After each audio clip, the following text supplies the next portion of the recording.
Hi friends, నేను మీ రంగా ప్రసన్న కుమారిని. అందరు ఎలా ఉన్నారు? బాగున్నారా? మేమైతే చాలా బాగున్నామండి. ఈరోజు అయితే చూడండి, స్కూల్లో అయితే దసరా ఫెస్టివల్ అయితే చేశారు. ముందుగానే చూడండి, భలే చేశారు కదా, బాగా చేశారనమాట. అసలు నెల్లూరులో అండి ఇది జరిగింది. చాలా బాగా చేశారు కదా. మీరేమంటారో కామెంట్ చేయండి. ఇట్లా అమ్మవారిని పెట్టి 9 రోజులు నవరాత్రులు చేస్తారు కదా, మీకు ఏమన్నా తెలుసలేదో కూడా కామెంట్ చేయండి, ఓకేనా. ఈరోజు అయితే నేను కాకరకాయ డీప్ ఫ్రై చేశాను. ఎలా చేశానో చూసేద్దాం రండి. ముందైతే కాకరకాయలు అయితే తీసుకున్నాను చూడండి. ఇంకా దాని మీద ఉన్న పొట్టంతా తీసేసాను కదా, తీసేసి ముక్కలుగా అయితే కట్ చేశాను. లోపల ఉన్న విత్తనాలన్నీ అయితే తీసేసాను. తీసేసిన తర్వాత మీకు చూపిస్తున్నాను చూడండి, ఎంత బాగుందో కదా చూడడానికి. తర్వాత అయితే ఇందులో వాటరు, ఉప్పు సాల్ట్ ఒకటే లేండి, పసుపు వేయాలి. వేసి బాగా వాటర్ పోసి బాగా కడగడం వల్ల ఏమవుతుందంటే దాంట్లో ఉన్న చేదంతా ఇరిగిపోద్ది అనమాట. కొంతమంది ఏం చేస్తారంటే ఈ ప్లేస్లోనే ఇప్పుడు పసుపు ఉప్పు వేస్తాం కదా, పెరుగు కూడా వేసి కడతారు. అంటే ఆ పులుపు దాన్ని విరిగిపోద్దని, అంటే చేదు, పులుపు కాదు చేదు బై మిస్టేక్ చెప్పేశాను. ఆ చేదంతా ఇరిగిపోయి ఆ టేస్ట్ బాగుంటుంది. అస్సలు చేదన్న మాటే లేదు. ఫ్రై అయితే చాలా బాగా కుదిరింది. మీరు ఒకసారి ట్రై చేయండి ఇంట్లో.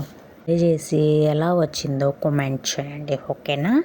చూడండి, ఇక్కడ నేను పసుపు నీళ్ళు అయితే పోస్తున్నాను. ఆల్రెడీ పసుపు ఉప్పు వేసాను, కానీ పసుపు నీళ్ళు అయితే పోసి అది కలుపుతున్నాను కదా, బాగా కలపాలి. వాటిని బాగా కలిపి 3-4 సార్లు కడగాలి వాటిని. దాంట్లో ఉన్న చేదంతా ఇరిగిపోద్ది అనమాట. అప్పుడు చూడండి, తీసిన తర్వాత కడిగిన తర్వాత మీరు చూపిస్తున్నాను చూడండి. అంటే ఏంది పసుపుగా ఉన్నాయని అడుగుతారేమో, మనం పసుపు వేసి కడిగాం కదా, అందువల్ల పసుపుగా ఉన్నాయన్నమాట. అర్థమవుతుందా? చూడండి, ఇక్కడైతే డీప్ ఫ్రైకి అయితే ఆయిల్ పెట్టేశాను. ఆయిల్ అయితే కాగుతుందనమాట చూడండి. ఇంకా కొంచెం హీట్ అవుతుందని చెప్పేసి హీట్ అయింది. ఇంకా కాకరకాయ ముక్కలు అయితే వేసేసాను చూడండి. వేసేసాను కదా, చూపిస్తుందని మీకు గెంటితో. చూడు, ఆయిల్ బాగా ఆగిపోయింది. ఇంకా వేయించి ముందు పెట్టేసుకున్నా. ఏంది పచ్చిగానే ఉన్నాయి కదా, డీప్ ఫ్రై అన్నారు, ఏంది అలాగుంది ఏంది అనుకుంటున్నారేమో. మళ్ళీ తిరగమాత వేయాలి కదా, అందుకని అలాగుంది అది.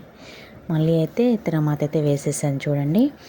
అప్పుడు ఇంకే చూడండి, తిరగమాత అయితే వేసేసాను అనమాట. చూడండి, చూడడానికి బాగుంది. మళ్ళీ దీంట్లో కూడా వేగుతుంది, ఈ ఆయిల్లో కూడా వేగడం వల్ల ఆ పచ్చిదనం అంతా పోతుందనమాట. బాగా కుదిరింది. చూడండి, నేను కరివేపాకు కూడా యాడ్ చేస్తున్నాను చూడండి. కరివేపాకు కూడా వేసేసాను అనమాట.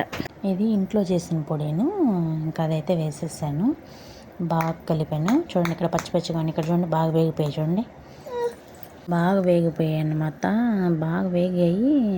ఇంకా సర్వింగ్ బౌల్లోకి అయితే సర్వ్ చేసుకుందాం అని చెప్పేసి చూస్తుంది అనమాట. చాలా బాగా కుదిరింది. మీరు ట్రై చేయండి, ఓకేనా.